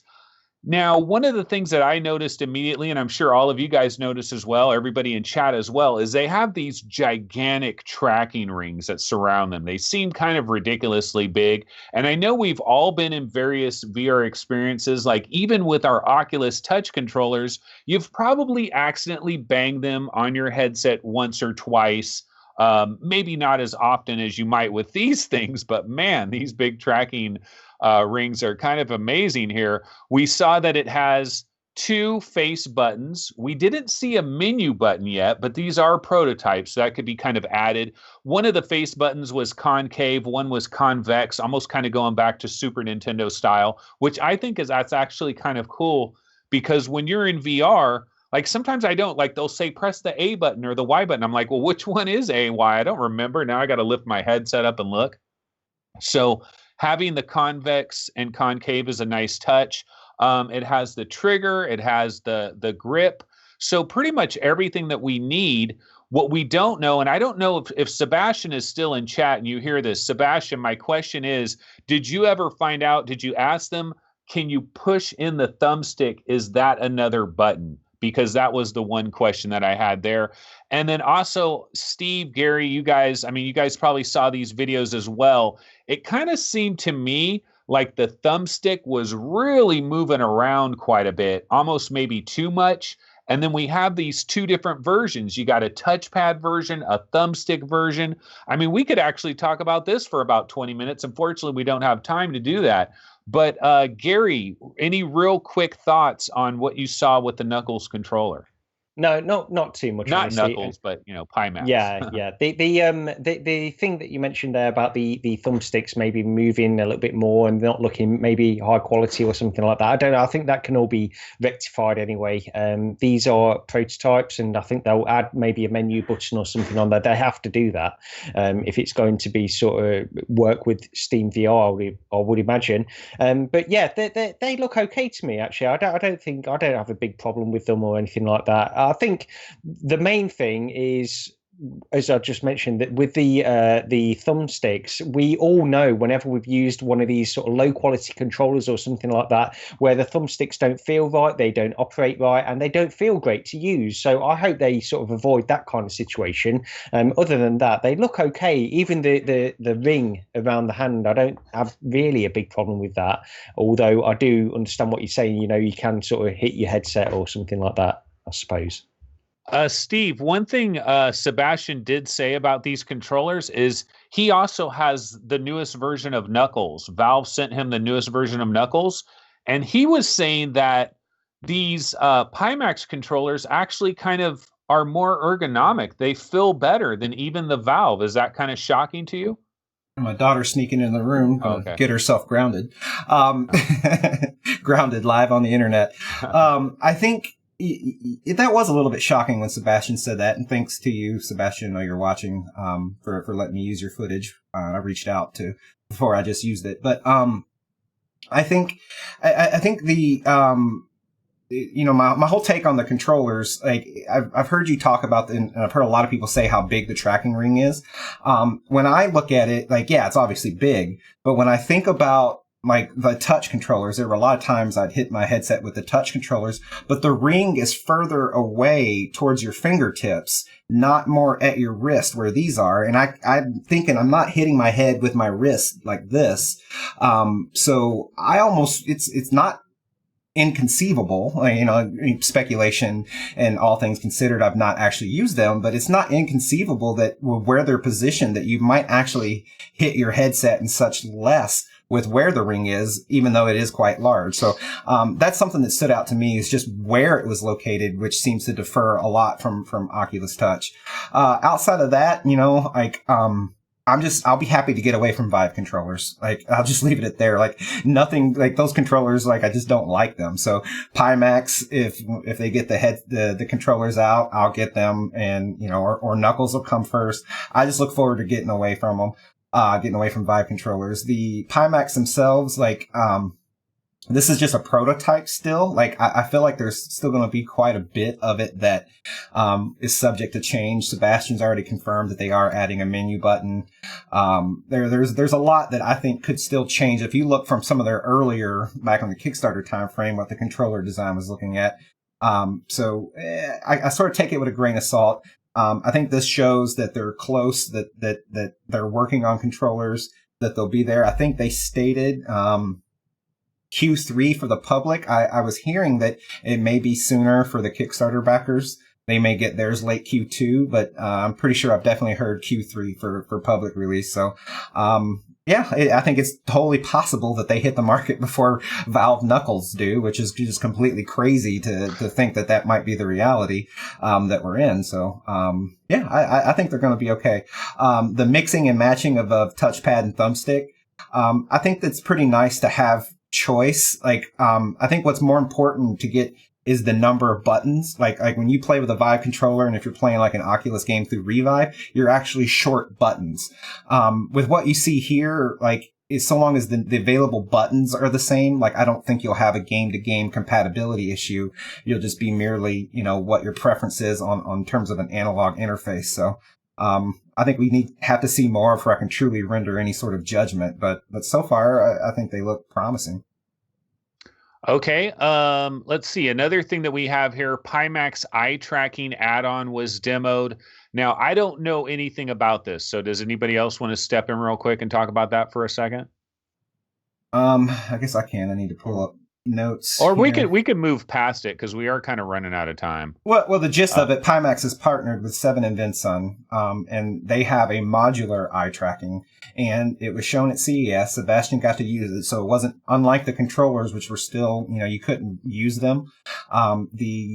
At CES, you could actually use the eye tracking, and they had a little game set up where you basically you do whack-a-mole with your eyes, and I think.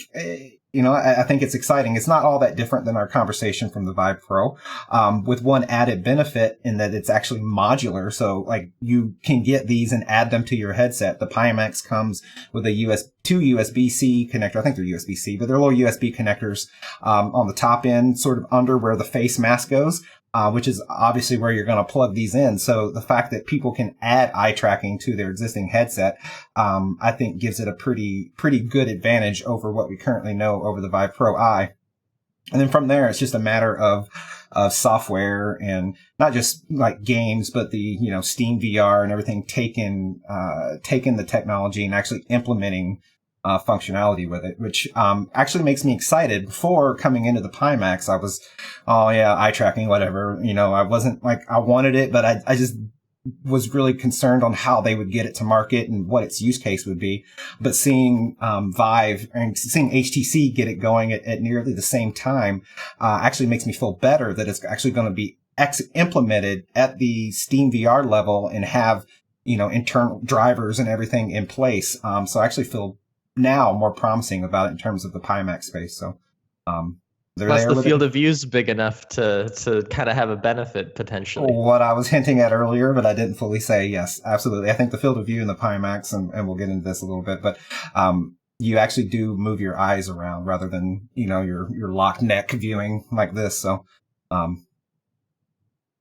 okay. What I'm going to get into right now is we've got like maybe 4 little stories left. I'm going to go ahead and like break them all down real fast. And then if you guys want to comment on any of them afterwards, we can, because we got to get to your Pimax discussion. Okay. So a couple other things that we found out about at CES. You got the TP Cast Air. Now, this was kind of exciting because, we're going to be able to stream to an Oculus Quest. That's kind of what this is all about. However, this appears to be basically enterprise. So we don't need to like celebrate about this, but it's something to keep our eyes on, but it does appear to be enterprise related. So I'm going to go ahead and move past that. Display Link, they showed a reference design. So this is for a wireless adapter for the Oculus Rift. It's funny because, the Vive wireless adapter, like I thought that was 100% Intel, but it was apparently Intel and DisplayLink. It was a combination of those two companies. And so DisplayLink is showing this reference design, which of course will open it up for another company to grab that reference design, and we might get a very similar wireless adapter for the Oculus Rift. So that could be coming later this year. A couple of AR glasses were shown off. The Vuzix Blade, which is available right now. You can order it right now for $1,000. Looks kind of lame though, because basically it's not, from what I've been able to tell, it's basically like a smartwatch on your face. On your right eye, you have one little screen that you can use for some different things. You can hit this like side thing on the side of your glasses. It's cool in some ways, but it's $1,000. I don't know that it's really there, but slightly interesting. And then nrew, this is actually a little bit more interesting because they're kind of basically ripping off the entire Magic Leap concept, much smaller glasses, a 52-degree field of view, which is almost the same as Magic Leap, really. There's a little processing box called Toast that you're going to put in your pocket or something. There's a little Oreo controller that looks kind of crappy.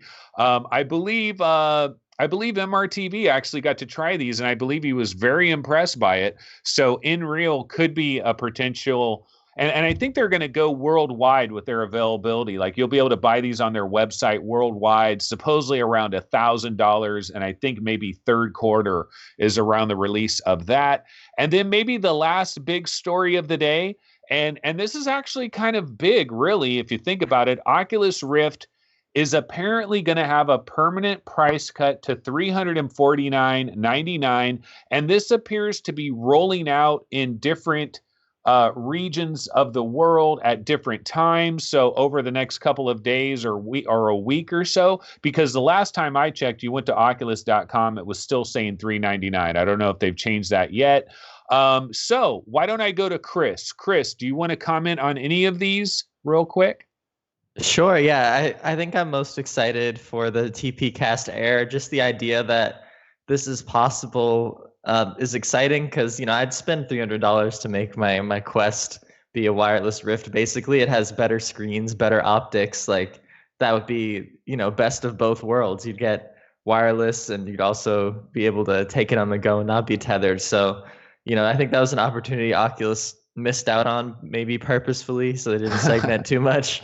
But, finally, we'll have the potential for that. So I'm excited about that. Everything else sounds pretty interesting. There's a lot at CES, to be honest. Like it was a good year for VR, I'd say, which is good. That's really the only thing that I wanted to talk about, I think.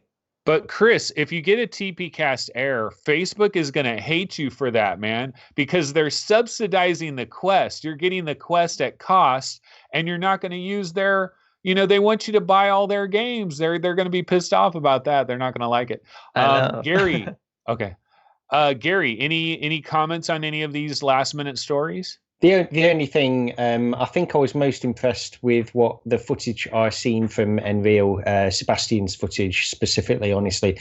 I think from what he was saying and what he was describing while he was using that AR device seemed pretty good. And I've just got it seems strange to me that a company like Magic Leap that has all of these billions of dollars of investment are struggling to even keep up with a company like nrew. By all accounts, it seems pretty good. And I just wonder, I think it further supports the fact that Magic Leap One is not the product that they originally promised. It's a product that they had to get out there in order to compete with all of these AR glasses that are going to be materializing over the next year, next few months, I would imagine, like nrew. The Magic Leap One is not the promise of Magic Leap. It's a product they had to get out there, I believe, anyway. But yeah, still excited by nrew from what I've seen. Yeah, I mean, the big thing about it is these things are miniaturizing a lot faster than I ever thought. I'm pretty impressed by that, actually. Okay, Steve, any last minute thoughts on any of these last minute stories here? In interest of time, I won't get into too much of it. I think the TPcast Air is interesting, to kind of see how that works. I'm concerned about latency and all that anytime you're doing anything wireless. That way, when processing's in another machine. I've already forgotten the nrew. Honestly, I didn't really look at it. I grabbed the pictures so that we had them here for the show because I thought you guys would talk about them, but I need to study that a little more. I still think AR is an exciting space, and I think it's going to be amazing once they get the execution right. I think I mentioned that last week. Like, to me, it's less about the AR technology itself and more about getting the execution right and how does it integrate into my life on a day-to-day basis. All righty. Well, I guess now we are pretty much done with all of our news stories. That took a little bit of while there. But okay, Steve, so we're back on you. What is the deal, Steve? What is the latest, bro, when it comes to Pimax? Give us the skinny. Well, we're launching the long video here. I need to fix that first. Turn you off. There we go. I think, first of all, like, I want to disclaimer everything. I've had it for a little less than a week. I don't typically think of as anything I'm going to say as a review, so to speak, in the sense that it's not scripted. In fact, I haven't even spent any time thinking about what I'm going to say. I'm just going to talk about this headset and my experience with it. And like when we did the Odyssey Plus show that we did a couple months ago, like, I want you guys to jump in and ask me questions and stuff so that I'm just not on this long monologue. Like, I hate doing those sorts of things. So I just wanted to throw that out there. This isn't scripted. Like, there's going to be things I forget to say or stuff like that. So I'm just a regular guy giving his impressions on the headset. So, unlike with the Odyssey Plus, I sort of left the screen for the end. So I'm going to jump straight, like, to the conclusion and let everyone know what I think. And, I'm going to say that the Pimax sits in a place similar to the TP Cast for me, in that I like the product. I really like the product. It fits me really well, and I don't want to use any other VR headset. I only want to use the Pimax. I say like the TP Cast because it has some finickiness to it. Like, the TP Cast worked really well for me, but I had to spend time. I had to get it set up. I had to do research. I had to learn about it. The Pimax, in its current form with its current software, isn't just ready for the average Joe to just plug it in and start playing games. Like, the Rift does a much better job of just kind of always working and always being correct. Whereas the Pimax, like, you have to think, okay, I'm going to play this game. Do I have to enable this thing called parallel projection for this game? Yes, no. Like, it's just more, it's more friction to it. But once you go, it's like running a marathon or something. Like, it sucks. Like, for anybody that's a runner out there, like, it sucks. Like, why am I doing this? But once you cross the finish line, you're like, damn, that was worth it. And that's where Pimax is. Like, once I get it all, like, sorted out and I'm in there, like, there's no other VR experience like it right now. The FOV is game changing. Like, it's outside of my glasses. Like, it's for me, it's like real life. Like, I know the FOV isn't the same as the full human vision. But it feels pretty close. Now, one of the big things I think, that's a big question is distortion. And I see it coming up in chat right now as I speak. There's definitely some distortion there.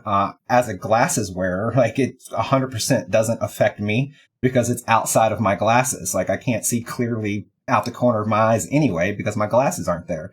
But I did spend time in the 5K Plus, without glasses and trying to get a view of the distortion. And it's really not that bad. And I would say when you think of VR as a whole, like when I go back to that Dell Windows MR unit I tried last year, the Odyssey, the Vive, the PSVR, they all have distortion. Like, you get used to it. Every lens is going to have distortion that rolls off at the edge. The Pimax is no different. Like, it's going to have distortion at the edge. And I think what makes this be a little different is because the lenses are bigger and because the field of view is bigger and because everybody's focusing on the field of view. Like, that's the number one. You put a Pimax on, the very first thing you want to do is start paying attention to the field of view, and you're looking around and with your eyes and you're going through all that. So you're actually looking for distortion. So I personally think the distortion, isn't a huge problem. It's there, but it's there in the same way that the Vive has concentric grooves that annoy you, or it's there in the same way that the Rift has God rays that annoy you. So it's like, if you're going to compare a headset and say, well, that headset's no good because it has distortion, well, you can do the same thing. Well, that headset's no good because it has these crappy rings, or that headset's no good because it has a lot of God rays. On the subject of God rays, the Pimax 5K, and I can only speak of the 5K Plus, and I assume the 8K is basically the same, there are essentially no God rays. The glare is I don't notice it. It feels like the Oculus Go. So if you're in VR and you play an Oculus Go and then you go to an Oculus Rift and you are, I really feel these God rays. Pimax is just like the Oculus Go. Like, God rays aren't an issue anymore. Like the PlayStation VR, not an issue. This is one point, Steve, that I just want to touch on, because this is really interesting to me. The God rays are one of my main gripes with the Oculus Rift and the Vive, when I owned a Rift Vive as well. To me, have you played? I mean, I don't know the games that you played. I'm sure you've tested the God rays in terms of having like a dark background and some white text or something like that. Such as Elite Dangerous. Yeah, that's the one I was going to get to. Have you tried that at all? I played Elite Dangerous for about an hour yesterday. God rays aren't an issue. Glare's not an issue with this headset. Like, is there some glare? Like, you're still looking through a plastic lens. Like, let's be real. It's not like walking outside, or it's not like looking up at the moon at night. Like, you're still looking through a lens. So there's still a little bit of just looking through a plastic lens in a high contrast situation. Like, that's no different here, but God rays, or rays as a whole, just aren't there in this headset. It's a lot like the PlayStation VR or the Oculus Go, in that you're not annoyed by them. You don't feel them. You don't notice them. Like, to me, I'm calling it no God rays, no glare, because they don't affect the experience. I think if you were to, get a camera and analyze them, like, you would see some glare. But for all intents and purposes, they're not an issue with this headset. Okay. Steve, I got a question. So one of the things that we do hear about in relationship to the Pimax is the muted colors and the lower contrast. So obviously this is not as much of a trade-off. Like, you're willing to make that trade-off. Better than the Rift. The Rift has very muted colors and isn't a very bright headset. So, I would say that the Pimax 5K Plus looks better than the Rift from the brightness and color perspective. It does not do what a Vive does. It does not do what an Odyssey does. The Odyssey gets nice and dark and has these really bright, vibrant colors. Games like Subnautica really pop and look great. Game like Windlands. This is all muted on the 5K Plus, and presumably the 8K. Like, it's just not as bright. It's not as vibrant. It looks much closer to the Oculus Go. Like, in fact, the best way I can describe this headset is an Oculus Go with a wide field of view, which is bad in some ways because of, the colors. Like, Elite Dangerous, it's not black. It's sort of a grayish color, but your eyes adjust. Like with anything, you black becomes a reference point. So for me, all of these headsets are a huge trade-off. Like, I want the colors and blacks and contrast of an Oculus, or of a Odyssey. I want the fauve of a Pimax. I want the controllers of an Oculus Rift. Like, we can't seem to cobble all these parts together in a way that pleases us from a perfection standpoint. But going back to how I opened this discussion, I'll say that I want to only play on a Pimax 5K. So, in terms of making a trade-off, yeah. And I don't think it's, a lot of times you get a new headset or whatever, it's like the new. So it's like, oh, I only want to play with the new. And I don't think that's the case here. Like, I did this morning put on my Odyssey, and just because I wanted to make that reference. And it's like what a lot of people, you'll hear them say, about the Pimax, is that it doesn't necessarily blow you away when you first go into it. Like, you're impressed. But it doesn't floor you. It's not that same feeling you get when you tried VR for the first time. But when you go back and you try something else, like, holy crap, do I feel the field of view reduction when I step back to my Odyssey. Like, like, I don't know that I will ever get over that. And it's sort of a problem of the Pimax, is that there will be times when I have to use an Oculus Rift or certainly at least at the very least a PlayStation VR, because that's a totally separate content library. And it's going to be like, it's going to feel like, I don't know, going back to standard definition TV after you've had high def or something. Like, it's going to feel like a very notable step down.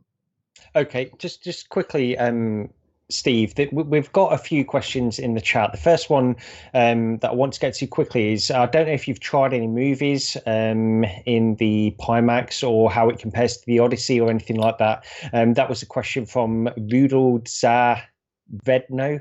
I don't know why I even attempted to say that. Zavedno. Okay. I haven't expressly set out with virtual desktop to view a movie or anything yet.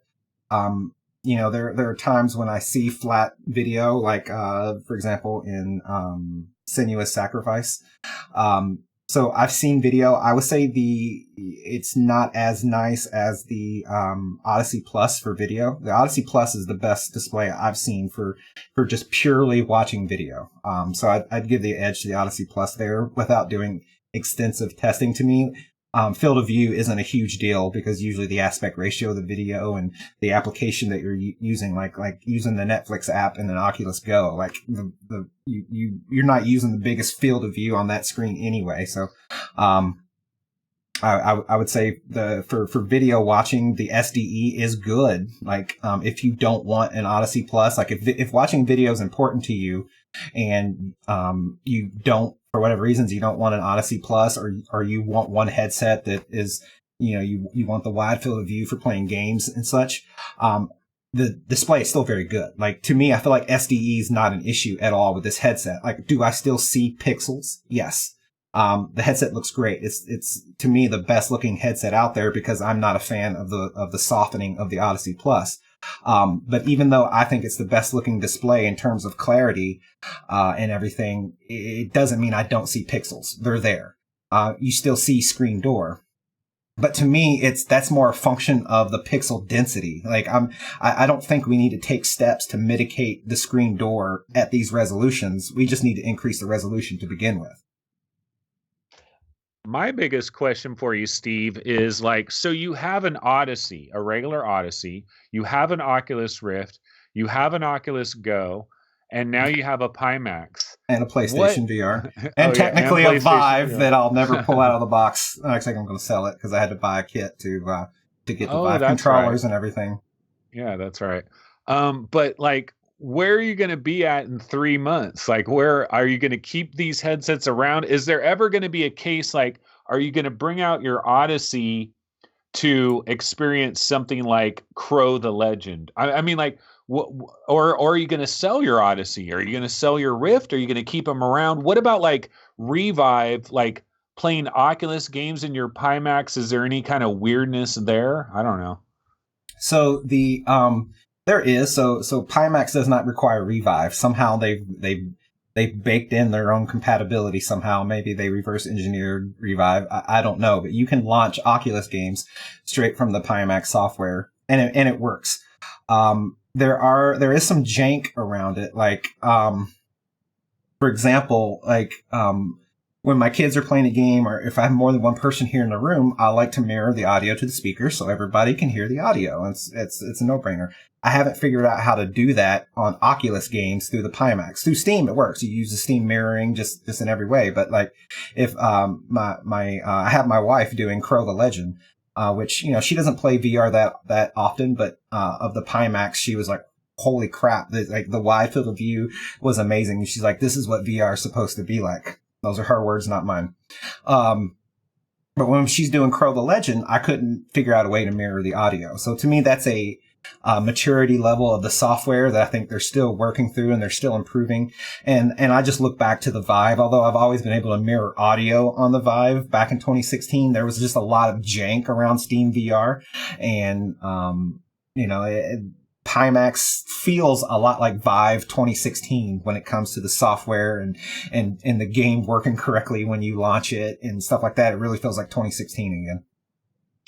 Just quickly, it's a point that I wanted to get onto anyway, Steve. But Sherzad Khan City also sort of posted this in chat where we need to keep in mind you're playing the Pimax with a 2080 Ti card, and a high spec on PC. water. Exactly, yeah. So you've got a high spec PC, you've got a high spec CPU, and all of this other stuff. So we need to keep that in mind. That's one thing I wanted to really get into on this. Now, do you see this as a device that could be potentially, in terms of like the functionality of it, so you've got this 170 that you can have the 170 field of view, you can reduce it to 150, 140, I believe, and reduce it right down in order to get some kind of functionality on some PCs, but you still need a very, very high end PC. What do you think of this? What is your impression? That's very true. You don't need a 2080 Ti. With 2080 Ti, you do get better performance naturally, but if you got a 1080 Ti, you're good to go. If you got a 1080, I think that's where it starts becoming questionable. Like a game like Windlands, Beat Saber, that's all going to run probably just fine on 1070. You're not going to have any issues there, but you're not going to be playing Fallout 4 VR on a 1070 on a Pimax and get good performance. I think the big question here is, brain warp, and that's Pimax's version of ASW or motion reprojection. They have to get brain warp out, because even though I have a 2080 Ti, I cannot play everything to the fidelity that I want at a full 90 frames. And even if my hardware is powerful enough, like there's games that just jump around. Like games aren't optimized, and like, so having a 3080 Ti or a 4080 Ti isn't going to help if a game is not coded well. So I think, they have to get the brain warp out to handle those fluctuations. Like I would rather, a game function off of asynchronous space warp at 45 frames a second and be consistent than a game run at 80 frames a second that's jumping between 70 and 80 frames. Like that inconsistency, I think, is a bigger deal. So I think, them getting brain warp out that we're hearing in the Pimax forums is released any day now. They have it in beta and some internal testing going on. So it feels like brain warp is close, and I think they really need to get that out for the masses, before all the Kickstarters get this and before the people that pre-ordered it. Like, when you got 10, 15,000 Pimaxes in the wild, I think brain warp needs to be there. Yeah, and I had a question just looking at your notes. You mentioned stereo overlap. That's something I'm a little bit concerned about, because like I'm, used to having full stereo overlap in real life. Like how bad is that difference having not as much as, let's say, like a Vive or something like that? Well, the Rift doesn't have full binocular overlap, so you're already used to not having full binocular overlap. And in real life, you don't have full binocular overlap. If you close one eye, you don't see as far in the other direction, with the eye closed. So like full binocular overlap is unnecessary, and it's a thing you hear about. What you want, though, is you want an overlap that's close to your natural overlap. And that's the problem with the Rift for a lot of people, is in that it didn't have as much overlap as what your natural vision has. The Pimax is much better in this regard, but the Pimax does not have complete human overlap. So, if you are a Vive owner, and if you've tried a Rift and you feel, and I know, Gary, this specifically was something you described when you first got your Rift, you felt that weirdness from a lack of complete overlap. Yeah, you're going to feel that on the Pimax. It's much better than the Rift because it covers more, but I'd have to research and look at the numbers, but I would say 90 to 100-ish degrees is overlapped, and then you have this sort of middle ground where it's not completely overlapped. And it's just that little bit that's missing from your natural vision. We got somebody in chat, Kid Dynamite, saying there's 70 degree of stereo overlap on the 8K. So maybe it's not as much as I feel, but it doesn't feel the same as the Rift, but it's also less than your natural human overlap. Catherine Chanson in chat is asking, have you noticed any more motion sickness because of that much higher FOV? I haven't, no. I think have you tried something like Serious Sam, where you're like moving around at like blazing speeds? I've done Skyrim and Fallout. I'm not having. I've done Subnautica. I'm not having motion sickness.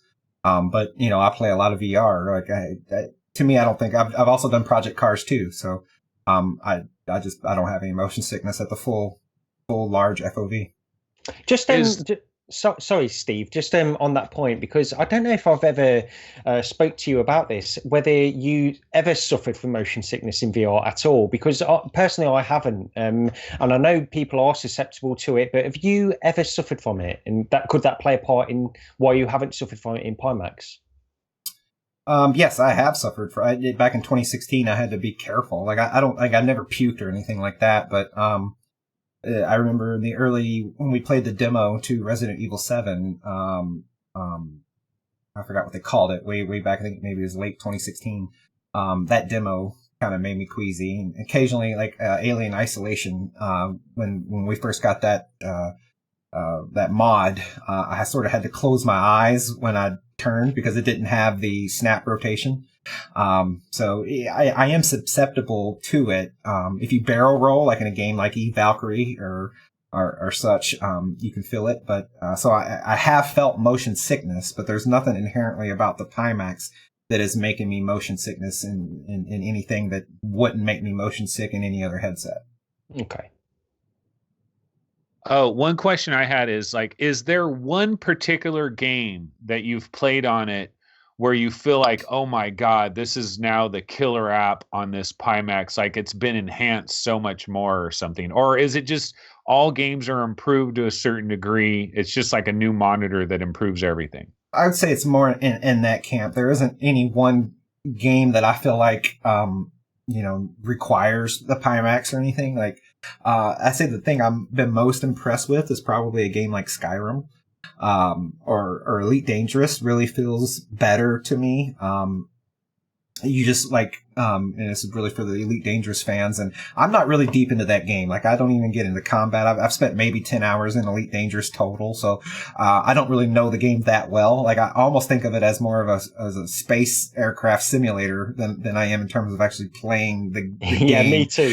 Aspect of it. But when you're sitting in the cockpit in Elite Dangerous, you see more of the craft. Like, you can't open up your side monitors while facing forward or anything that extreme, but you just see more. And I found myself yesterday, I was looking at where you line up, like if you're going to line up a target that you're going to hyper jump to or whatever they call it.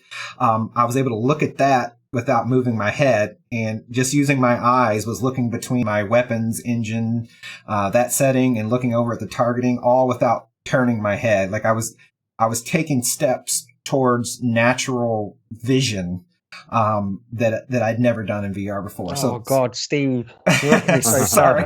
So that stood out for me. And then, a game like Skyrim stood out where, it's just the clarity's improved, less SDE than on an Odyssey. Just being in Skyrim just feels better. So when it comes to stuff like that, all around, it's you're right, Anthony. It's like getting a new monitor. Like, everything is improved. Do you think if you were like a Pavlov, like a hardcore Pavlov or Contractors player or like Echo Combat, do you think you'd have a slightly unfair advantage, maybe? I played some Contractors, and it looks fantastic in the Pimax, and because it's bright and vibrant, and it just looks and plays really well. I would say if you want an advantage in those games, you get a bigger advantage from some sort of gun attachment, like what do they call them, Pro Tubes or whatever, than you will from a wider field of view.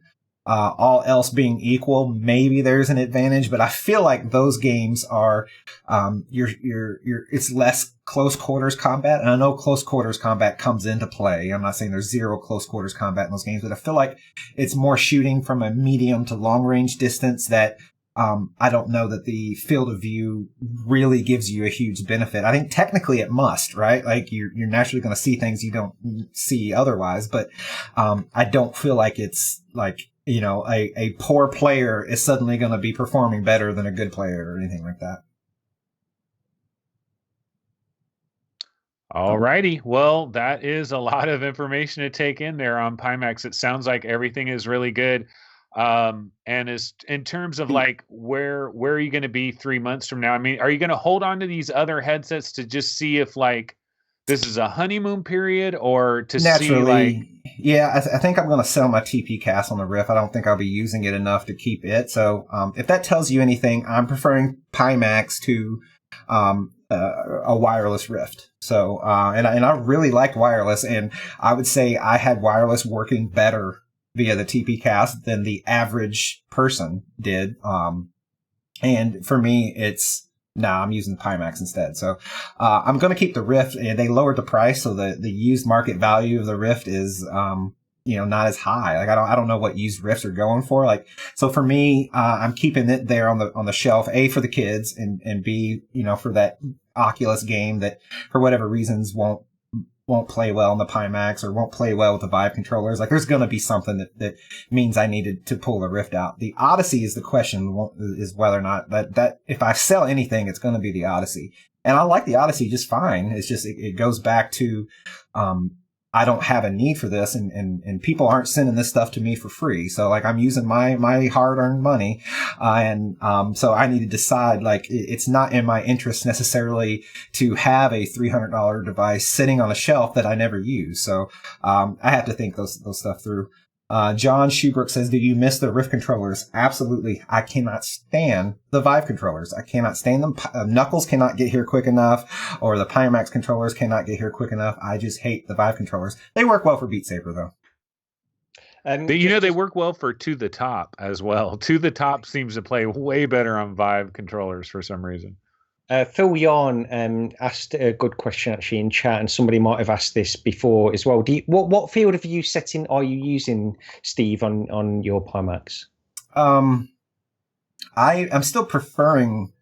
I bounce between large and normal, so like, and I'm still in the testing phase. I think my gut is that once I'm done, just kind of, I'm going into a game for like 5 minutes, 10 minutes, coming out, trying something else. So I'm still just kind of bouncing through things rather than settling down and playing any one particular game for a really long period of time. Elite Dangerous is probably the only game I've played for as long as I have, and that was, I don't know, about an hour.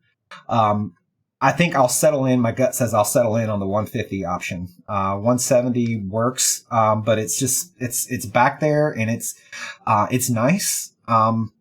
But I don't know. I don't know that it'll be worth the performance hit. I think I may settle on, because the 150 field of view, also the vertical field of view is higher. So when thinking of that, we keep expressing things in horizontal. Like, I feel the vertical is higher, and the fit of the headset fits me a lot like the Oculus Rift, and that I get a good, clean snug around my nose. And I've done Sebastian's Franken Pimax, where I've taken the deluxe audio strap and Velcro. I got some 3D printed adapters on the way. They take a little while to get here, but with the deluxe audio strap, like, this thing comfort wise is aeons better fit for me than the either Odyssey headset. So for me, the Rift was always very comfortable. The Vive was comfortable enough around the face, but I always hated the Vive, the original head strap. Like, I always fiddled with it. This is very comfortable, and that's another reason why I think if I sell a headset, it'll be the Odyssey, because there's just no reason to deal with a lack of comfort when you got more comfortable options and better clarity and better field of view. I'd be keeping the Odyssey purely for the blacks and colors.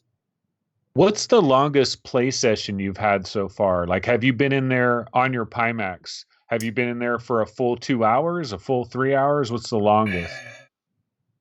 Probably not in a single session, mostly because I've just been in and out of stuff. So, and that's the downside I mentioned earlier of the Pimax, when I say it's a little bit like the TP Cast, in the sense that I'm always having to tinker something. Like, so in the software, and you can think of the software as like the Steam VR software. It's like their version of it, where it's not a tons of settings and anything like that, but it's just there enough a little bit.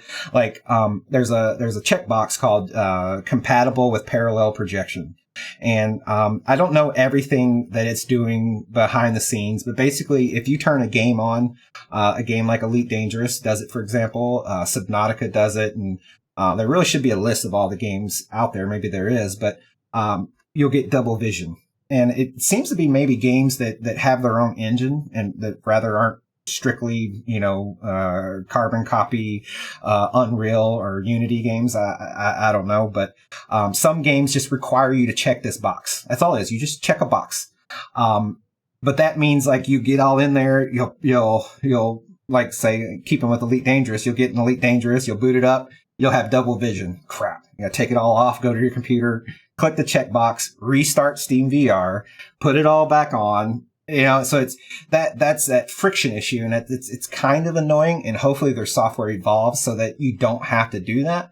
But that's the jank factor. That's the downside, I think, to me, is just, and while I'll keep always launching my games before I get fully suited, is because, you're always going to have to go between some of these settings. Some games you may want a large FOV, another game you want a medium FOV, or whatever, normal FOV, I think they call it. So those are the sort of in the ethos of PC gaming, like being a tinkerer. That's where this Pimax is. It's not a average Joe. You gotta really be into VR, and you gotta be really comfortable with tinkering and all that. And if that's you, then the Pimax is great. If that's not you, then you'll be annoyed by it. One final question from me, and this is from the chat actually. We're getting a lot of great questions for you, Steve, honestly, but I know we're running a little bit long. But Push the Button asked a great question. What do you think about the future of Pimax? But the one I want to focus on is the one by Paradise Decay. Are there any games that you couldn't play in the Pimax? And leading on from that, from what you've tried, in terms of the games that you've tried, is there anything you couldn't run? But also going back to Push the Button's question, what do you think of the future of Pimax? And it might be too early to say. So I'm having an issue with Subnautica, and it's not a performance issue, but it's a rendering bug. And it was in there on the Odyssey, very, very minor, but it's there more on the Pimax for me. It's possible. So my PC, I built it, I want to say March, April, maybe June, I don't know, more than 6 months ago. And in that 6 months, I have put Windows MR on it. I put Revive off and on. Now I'm throwing Pimax. So I'm at a spot where I need to do a clean Windows wipe. So I want to do that clean Windows wipe before I say that there is a compatibility issue across the board. It could be my copy of Subnautica is running in some other renderer and it's just not grabbing the correct thing it's supposed to do. But Subnautica is the only one I'm having issue with, which ironically is my favorite PC VR game. And then Lucky's Tale, ironically, Lucky's Tale, is just running at 2 frames a second. It's not a graphics card issue. It's just something's clearly has its software wires crossed somewhere. Other people are saying they play Lucky's Tale mostly fine. So, I want to reserve, saying that there's definitely compatibility issues until I give it a fair shake. But those 2 games I have had issues in this week. How do I feel about Pimax? There's still concerns, it's a small company in China, right? There's concerns, but here in the past week to 2 weeks, we found out that they're opening a U.S. support center.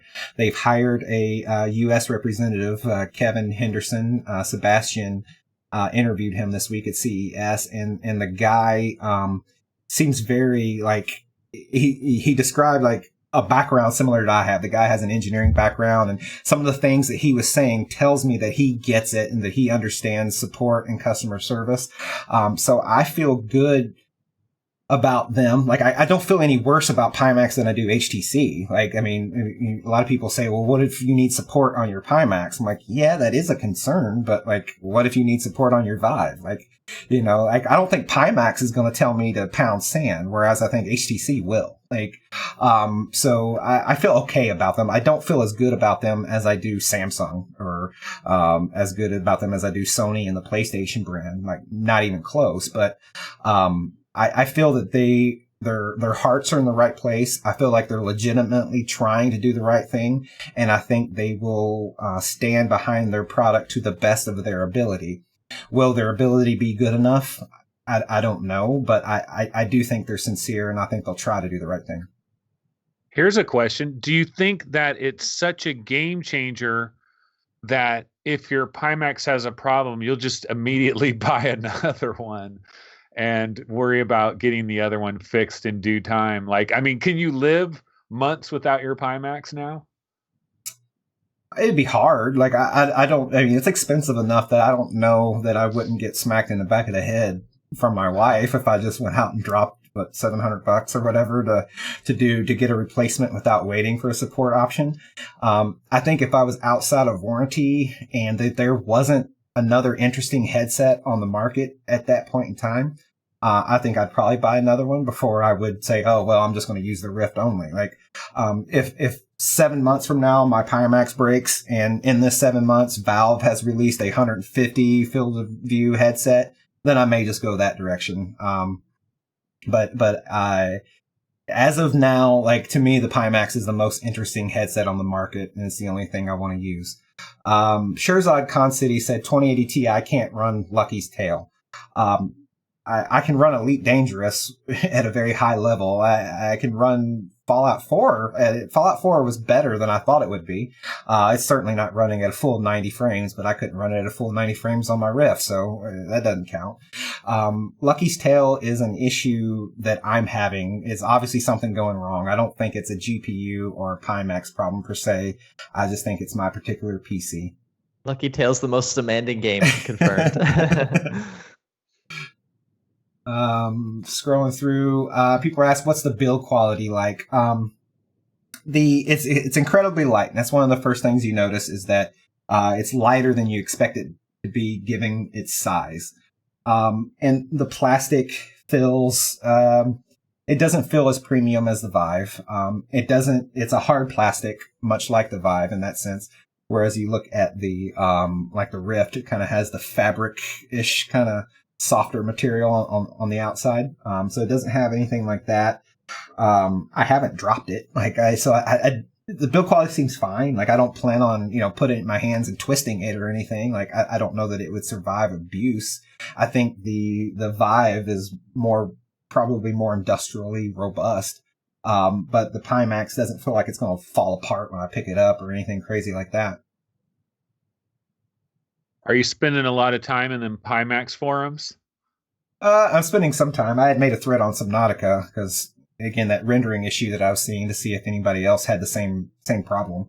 Other than that, I just monitoring it. But I'd been monitoring it for a little bit too, knowing that that I was getting a Pimax here for a couple of weeks. I'd been monitoring that side of things, just like anything. Like, when I got the Odyssey Plus, like, I was, more heavily vested into the Windows MR subreddit and such. Is there a Pimax subreddit? I'm guessing there must be, right? Yeah. So, alrighty. I haven't seen any other questions, particularly in chat. So, it's impossible to cover this headset in 30 minutes or however long it's been. Like, I think over the next few shows and such, like, a Pimax conversation will naturally creep in. And I'll just repeat again that, because I want to be super clear, like, this is a good headset. It is an enthusiast headset.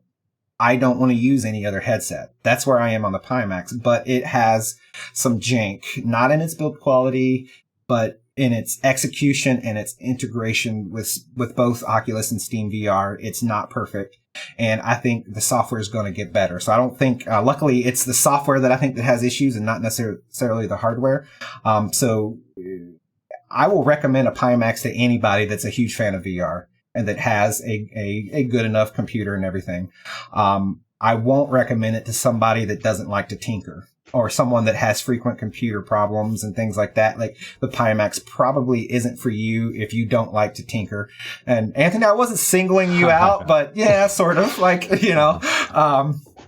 So that's kind of where it is. I'm in love with it. Steve, just very quickly, I know we're finishing off here, but Push the Button did ask this question a couple of times now. Is your Pimax getting hot at any point? You know, is there any issues with that at all? Nope. I mean, yeah. I caught it once where it didn't go into standby. Like, I came into my room and it was still on. I thought it would go into standby, and most times it does go into standby. And even then, it wasn't hot or anything. Okay. Yeah, no issues there then. Yep. All righty. Well, you know what? We were going to get into a little bit of, well, I mean, we didn't really have much game discussion that we were going to get into today, and we've already been going over 2 hours, I believe now. So I think that's pretty much going to go ahead and do it for episode 108 of our show. One thing I did want to mention is we've only got about 36 likes that I can see here. I don't know if that's updated or not. But if you guys like our show, be sure to go ahead and tickle that like button. And if you're not subscribed, be sure to go ahead and subscribe to the show. We also appreciate it if you guys are listening to our audio-only podcast version. We absolutely could use a few reviews on iTunes. That always helps out in a major way. I haven't really checked out our podcast too much on going on iTunes, but I was on iTunes recently and I went to the video game category and we weren't in the top 100. What's going on here? No, we very rarely show up in the top 100, but you know what? If we got a flurry of iTunes reviews, maybe we could make an appearance. So that would be nice. But yeah, that's basically going to do it for episode 108. Any last minute things anybody needs to say? Any announcements or anything from the guys? No, we'll see you next week. Okay, yeah, we will see you guys.